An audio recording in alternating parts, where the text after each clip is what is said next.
On KPBS Midday Edition, we're connecting communities through conversations.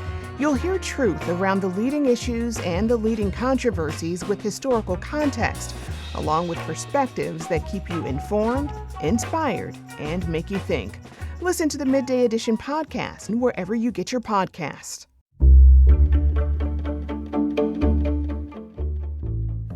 Good morning, I'm Lawrence K. Jackson. It's Monday, March 9th, marking Ramadan as the conflict in the Middle East continues. More on that next, but first, the headlines.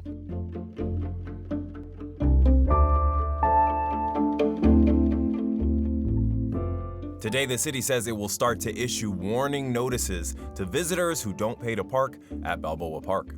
Actual ticketing begins next Monday, the 16th. For Level 1's premium lots, residents must pay $8 for the day and $5 for 4 hours. Residents parking in the Level 2 or Level 3 lot can now park for free. But in order to get the cheaper or free parking, residents need to register online. The city now has digital navigators that can assist with the online registration. You can reach them at 1-800-350-6945. Public confidence in driverless vehicles remains low. That's according to a new report out of UC San Diego. It finds there is skepticism about the impact they'll have on driving and delivery jobs, as well as their ability to safely navigate city roads. Around 85% of those polled feel that driverless cars would lead to job losses. More than 62% say they would probably or definitely not want to ride in a driverless vehicle. A 4S Ranch 8th grader named Benjamin Reinhardt is now a regional spelling bee champion. This past Thursday, Benjamin won the San Diego County Scripps Regional Spelling Bee. He was able to correctly spell kenosis in the 23rd round, besting 78 other spellers. Benjamin will now head to Washington, D.C., where he will represent San Diego County in late May. Congrats and good luck, Benjamin. From KPBS, you're listening to San Diego News Now. Stay with me for more of the local news you need.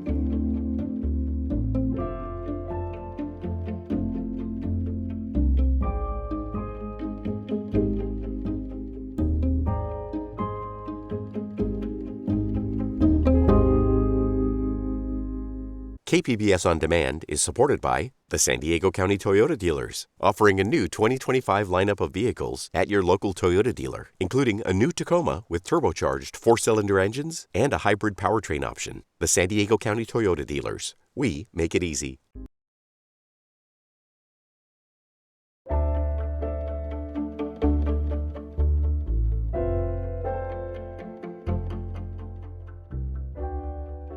We are in the middle of Ramadan, the holiest month in the Muslim world. But as reporter Alexander Wen shows us, the war in the Middle East is casting a shadow over the month of prayers and reflection.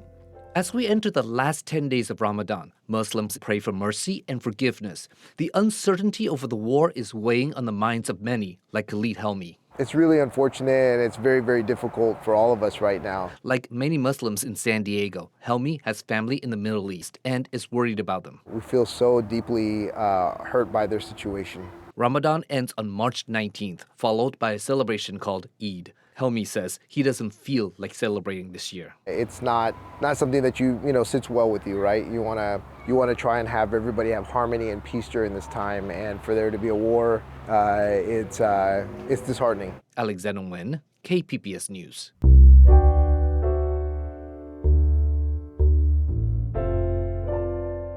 School board members spend a lot of time making decisions that affect a community's kids. They're often not paid very much to do the job, but that's changing in some parts of the county. Education reporter Katie Anastas says a new state law is giving school boards their first opportunity for a major pay raise in 40 years. California allows school board members to get monthly compensation for their service. A new state law updates how much they can get paid for the first time since 1984. Previously, they could earn no more than $1,500 a month, depending on the size of the school district. Now, board members in small districts can get up to $600, and in large districts, they can get up to $4,500. California Assembly member Jose Luis Solache wrote the bill. He's a Democrat from Los Angeles County. In many districts, the level of compensation makes it harder for individuals who are supporting themselves and their families to consider serving on school board. He says he was 23 when he was elected to his local school board and got paid $400 a month. Can you imagine $400 This is why young people can't get as involved and engaged. School boards throughout San Diego County have given themselves raises since the law went into effect in January. Some have faced opposition from teachers' unions and community members. Maya Leisure leads the South Bay Union School District's Classified Employees Union. On Thursday, she asked the board to consider postponing an increase for now. I'm asking you respectfully and sincerely to make a good faith gesture. Maybe wait. The South Bay Union School District is preparing to close schools amid declining enrollment. The district plans to send layoff notices to more than 50 teachers and other staff this month. Hold off on a raise until we are out of the woods. Show employees, families, and the community that we're all sacrificing together and all pulling in the same direction, because right now, your decision will send a message.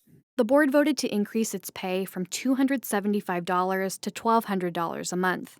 Board member Jose Lopez Aguino says it could allow more parents to represent South Bay's community on the school board. Most of the families in our district are struggling to make ends meet. There's no way a parent is going to be able to be here and represent the community. That's why school boards are usually old, rich, white people. In 2025, the California School Boards Association surveyed school board members about their demographics. More than 60% of respondents said they were white. Meanwhile, more than half of California's students are Latino, and 20% are white. Aguino says he's been debating whether or not to run for re-election next year because he can't afford to live in San Diego anymore. He's been looking for a replacement. It's so hard to recruit somebody. There's not one person so far that I've came across that's interested in doing this job. So I think if I told them they were going to get paid $1,200 a month, that might help. Julie Marsh studies education policy at the University of Southern California. We know that school board members are not demographically representative of their communities. She recently surveyed 800 school board members throughout the state. She says the stipend increase could allow a wider range of people to bring their expertise to the role. Even just beyond just the demographic representation and diversity, people also wanted more diverse thought and perspective, and it sort of narrowed the lens of the viewpoints that were of the people who were coming to the board. She says compensation is just one barrier to serving on a school board. It also takes a lot of time. Boards review budgets, evaluate a superintendent, visit schools, and meet with community members. We heard from them over and over that it was more time intensive than they had ever expected, and that they were struggling to balance the commitments of the board with their employment, with their family, and other responsibilities. All that together means fewer people running for school board seats. Half of the board members Marsh surveyed said they ran unopposed or were appointed in their last election. If no one runs, school boards have to appoint someone to fill vacant seats. South Bay board member Cheryl Quinones hopes the higher pay will help avoid that. I would rather have an open election with somebody running that's elected by the people, not appointed by a board. Del Mar, Grossmont, Lemon Grove, and other school boards have already voted to increase their pay. Santee's board plans to consider it this month. Katie Anastas, KPBS News. San Diego County opened 2 wait lists for affordable housing communities this morning. Penner fellow Emmy Burris says this comes after Section 8 waitlist closures across the county. New Section 8 waitlists are now open for a specific type of voucher tied to properties. Marisol Meadows and Fallbrook will have 10 units for low-income families. And Via Serena 2 and San Marcos will have 47 units for low-income seniors. San Diego County's general Section 8 waitlist closed last month due to limited federal funding and high demand. Most of the 6 housing authorities throughout the county have similarly closed their waitlists. But funding for the Fallbrook and San Marcos projects was finalized in 2024, and these new waitlists will be open until March 20th. Nick Martinez is the Assistant Director at the County of San Diego Housing and Community Development Services Office. You don't have to sign up on the first day. It's not first come, first serve. You can sign up online through an online portal, over the phone, or in person. The county will screen those chosen through a lottery system to make sure their income is below 50% of the area median income. The developer will also screen candidates. Martinez said the county is expecting thousands of applicants for both locations. Emmy Burris, KPBS News. This year marks 250 years since the Declaration of Independence was signed. As part of our continuing local coverage of American identity, we went out to the campus of San Diego State University.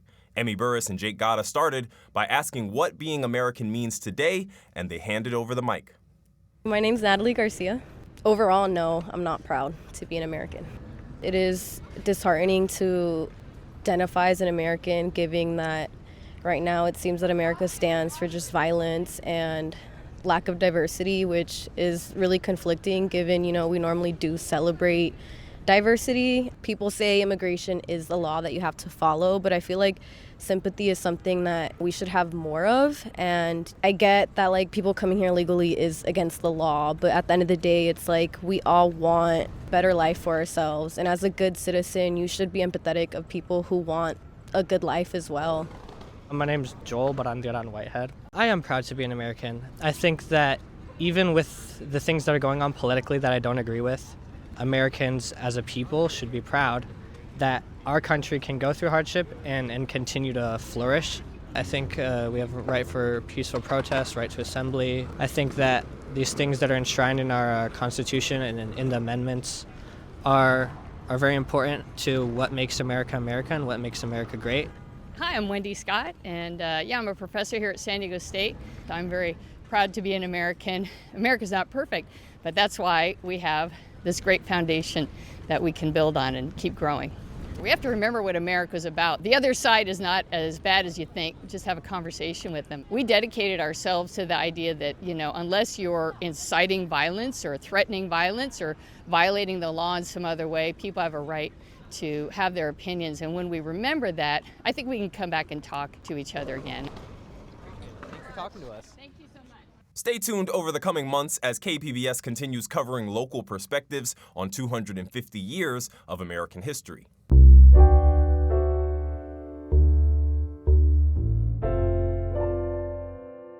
A new exhibition at UC San Diego's Mandeville Art Gallery focuses on Faith Ringgold, a multidisciplinary artist whose work emerged during the Black arts movement that began in 1965. Ringgold was also a faculty member at UCSD's Department of Visual Arts. Faith Ringgold Full Circle, The Teachings and Her Legacy is curated by Mashonda Tifrere. I caught up with Mashonda at the gallery to discuss her curation, Ringgold's legacy, and the exhibition. Here's our convo. Mashonda, let's start really simple. What inspired you as a curator to even get involved and want to represent Faith Ringgold's legacy? There's so many reasons why I'm inspired by this woman. I think the main thing is that she's from Harlem. I'm from Harlem. There's so many similarities in the visuals and aesthetics of how she explains her childhood and things that she saw growing up. We went to the same hospital, we walked the same streets. And ultimately, I feel like we felt the same energy as children. And so when I was asked to do this, all of that came to mind very quickly, and I was like, absolutely. I also love the fact that she fought really hard for women's rights in the art industry, which is like my entire career. My platform, Art Leader, is dedicated to women and them being more represented, and that was Faith's lifelong goal. Faith had everything to do with this. I feel like she set this up on her own, and the alignment is so perfect for everything that her work represents and who she was as a woman, a Black woman in America making work. Talk to me about the ways that Full Circle focuses on her being multidisciplinary, not just painting, not just quilts. So the artworks in this show span 5 decades of Faith's artistic practice. And it really represents her as a multidisciplinary artist. One of the things I love the most is her ability to be such a brilliant writer and how she incorporates that into her story quilts. She tells the most funniest, clever stories in these quilts. If you ever have a moment, you've got to just stand in front of it and read everything. I also love that she made soft sculptures. We also have 2 of those here as a part of the exhibition. Faith was a performance artist as well, so she would make these soft sculptures and wear them during her performances. She was a brilliant painter. She wrote children's books. She created animations, and I mean, the list goes on. She pretty much did everything, and it's all here, and I love that about this exhibition. We were able to acquire some really beautiful works that represent her as a full-on artist. Absolutely. As we stand on the campus of UC San Diego, talk to me about her work with the Department of Visual Arts from 1984 to 2002. Mm-hmm. How did her being here contribute really to the identity of the visual arts department here. Yeah, at the time she was the only Black woman teaching. And like I said, she brought that New York fight the power energy, you know, which I think is a rare thing for La Jolla and San Diego overall. So from what I've heard from her students, who I'm really good friends with and have spent some time with just getting to know Faith as a teacher, they loved every moment of her. You know, they said she was vibrant, she wore red lipstick, she wore beautiful outfits and big statement jewelry. She was just really a glorious kind of energy on campus, and she taught them how to use their voices and incorporate their voices into their work and not be afraid. She always spoke about being fearless. You know, one of her sayings is, "You can fly, all you have to do is try." And I think she just brought that type of energy everywhere she went. Yeah, I think it speaks volumes that for a professor of visual art, yes, she says use your voice. She tells you, she doesn't tell you how to paint, she doesn't tell you how to create art, but she says when you create art, use your voice. Use that your voice, seems to be amazing. use your experiences, and don't be afraid. And that's in her work all the time.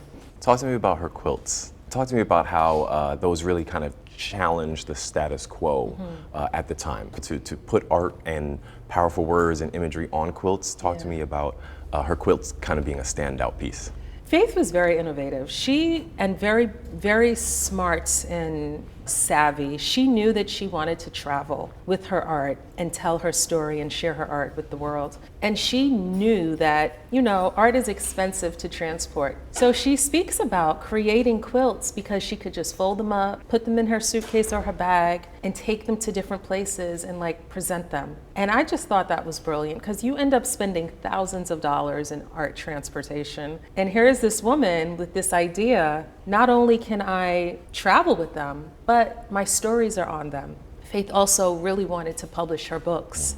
Like I said, she's a brilliant writer. But at the time, she couldn't get a publishing deal for whatever. You know, it was really hard for Black people, especially Black women, to secure publishing deals in those days. So she said, I'm gonna just write these stories on my quilts. And she just always found a way to make things happen for herself. And her level of determination is inspiring for those reasons. And I think the quilts are her staple pieces. She really embodies that kind of like universal artist energy. She spent a lot of time in Paris, she visited Africa, and she brings all those elements into her work. She did what she wanted to do, you know?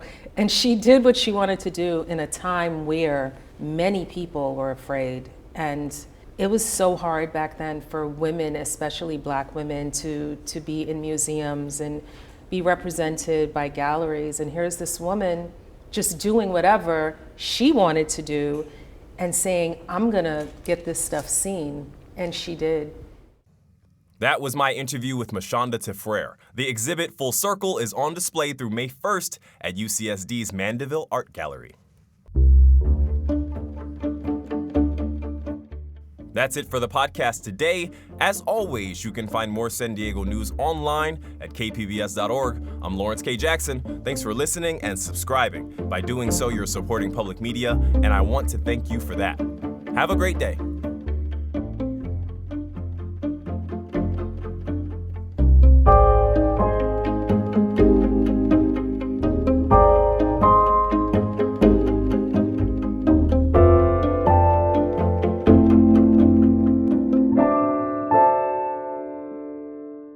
KPBS On Demand is supported by ACLU of San Diego and Imperial Counties. The work of the ACLU is about closing the gap between the America that was promised and the America that is. Learn more at www.aclu-sdic.org.